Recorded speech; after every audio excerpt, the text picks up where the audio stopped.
Hey guys, welcome back. It has been a while. I'm gonna have to give a trigger warning for this video because it does mention mental health issues, self-harm, and suicide. So please beware, and if those topics trigger you, please click off. Thank you, and thank you for listening. Where I've been. So let's get into it. Where have I been? It's been 2 long months of absence from my YouTube channel and other social media platforms. The demands of life took me away, but I'm excited to be back and ready to resume my social media journey. I miss connecting with all of you and sharing our experiences together. The break has given me time to reflect and recharge, and I can't wait to catch up with everyone. Thank you for your patience and understanding during this time. Let's dive back into this journey together. Focusing on schoolwork became my top priority at one point, consuming most of my time and energy. The pressure to excel academically led to escalating demands and expectations, pushing me way too far. This relentless cycle eventually took its toll on my mental and emotional well-being, leading to a breaking point where burnout became inevitable. Not only did schoolwork consume my time, but so did managing relationships. When burnout hit, I spent all my time with my online friends, and my parents became more and more stressed about school.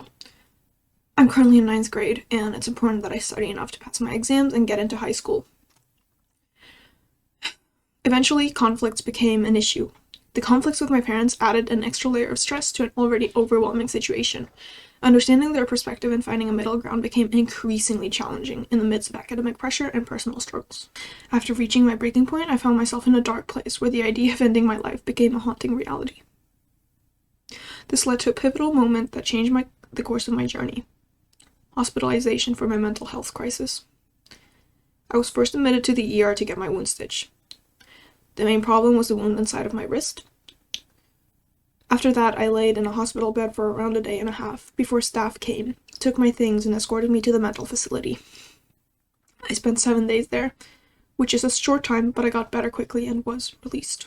Seeking professional assessment and specialized care was an essential step in acknowledging the severity of my situation and embracing the support I needed. It provided a structured environment with a set routine which really helped me be more stable. Before hospitalization, I was often very angry, sad, and lonely, with no strict routine, and I slowly let myself slip into depression once again. Interestingly, though, I didn't get much treatment except the switch of medication. Hospitalization was scary, as this time I didn't have a choice. It required me to trust the expertise of mental health professionals while also advocating for my well-being. This process demanded open communication, active participation in treatment planning, and a willingness to surrender certain aspects of control for the sake of my recovery. Navigating this decision was accompanied by a range of emotions, from fear and vulnerability to hope and determination. It was a profound realization that seeking help was not a sign of weakness, but rather an act of courage and self-preservation. The hospitalization became a pivotal juncture where I confronted the depth of my struggles while laying the groundwork for healing and growth. Through this experience, I gained valuable insights into the significance of professional intervention and the critical role it plays in navigating mental health crises. It underscored the importance of reaching out for help, even when it feels daunting, and highlighted the transformative power of seeking specialized care during times of profound stress. From here on, I will share my experience of being admitted to a psychiatric facility and the steps involved in the journey towards recovery. From the initial admission procedures to discharge planning, each step played a crucial role in my path to healing. The moment I stepped through the doors of the mental hospital, a mix of emotions overwhelmed me. The admission began with paperwork. Since I've already been there twice before, no ID or anything was needed, only signing a consent form.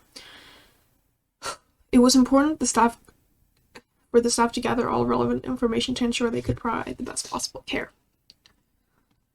Once admissions were complete, I was introduced to the other patients in the facility. They explained the daily routine, rules, and expectations during my stay. This orientation helped me to familiarize myself with the environment and understand what to expect during my time there. What I'm a little upset about is that I was given close to no treatment and was released quickly. I talked to a psychologist once to discuss a new therapy option. In this stay, I discussed therapy sessions, medication management, group activities, and other interventions that would support my recovery journey. However, I doubt that it was enough because I'm No, I'm still not feeling well. As I progressed in my treatment and started regaining stability, discharge planning became an integral part of my recovery process. The treatment team worked closely with me to develop a comprehensive aftercare plan that would support me once I left the hospital. Discharge planning involved discussing potential challenges I might face outside of the hospital, identifying community resources, and arranging follow-up appointments with therapists or psychiatrists. The goal was to ensure a smooth transition from inpatient care to a supportive environment that would continue to foster my recovery. Throughout this journey, I learned that hospitalization is not just about receiving immediate help, but also setting the foundation for long-term healing. The admission procedures, initial evaluation, and discharge planning were all essential components of my recovery process, providing me with the tools and support necessary to rebuild my life. Recovery involves prioritizing self-care strategies learned during treatment. This includes integrating mindfulness exercises, maintaining a consistent sleep schedule, and practicing healthy coping mechanisms. My coping mechanisms in the past have not been healthy, to say the least. This is really hard to discuss for me, and I feel like I'm gonna cry. But I'm a self-harmer, yes. A lot of people know that because you guys have seen my scars, but it's just difficult to manage life when your emotions are so strong that they push you over the edge, and shit like this will happen. And I hope none of you ever have to go through this. After hospitalization, the choice to leave voluntarily empowers you to take charge of your recovery journey. Implementing self-care practices and continuing therapy are crucial for sustaining progress post-hospitalization. Embracing the journey means finding gratitude for the progress made while setting aspirations for the future. It's about acknowledging resilience displayed during recovery and using it as a foundation for personal growth. As I look back on my journey of absence and recovery, I'm filled with a mix of emotions. It hasn't been an easy road, but it has been one of growth, resilience, and hope. Through challenges I faced and the support I received, I have learned valuable lessons that I carry with me as I move forward. Reflecting on my journey, I realized the importance of embracing a new chapter in my life. It can be tempting to dwell on the past or feel overwhelmed by what has happened, but embracing this new chapter, I am able to focus on the present and future. Each day is an opportunity for growth and progress. One of the most powerful lessons I have learned is the power of vulnerability. By sharing my story with others, I have found understanding and support. Opening up about my struggles has not only helped me heal, but has also created connections with others who have experienced similar challenges. It is through vulnerability that we can build a community of support and understanding. It's scary. I know. It's scary, but please, for the love of God, reach out before you reach a breaking point like I did. I care about you guys, I do. You mean a lot to me, and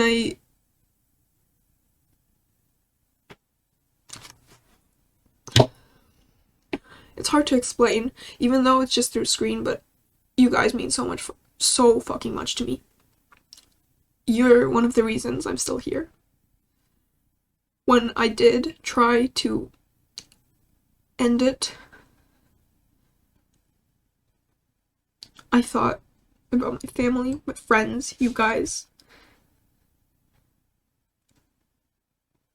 And I decided, shit, this is the wrong decision. I need help. I need to get this fixed. I realize now that I do need help. I just feel that I don't deserve it because I'm not sick enough, and that's not even a thing. That is not a thing, guys. It doesn't exist. Sick enough doesn't exist. You already are sick enough. In conclusion, my journey of absence and recovery has taught me valuable lessons about embracing new chapters in life and the power of vulnerability. As I move forward, I am filled with hope and determination to continue growing, healing, and supporting others along their own journeys. Thank you for watching. I hope everyone has a great year, and I hope none of you ever have to go through this because it is so draining. I'll see you next time. I appreciate all of you.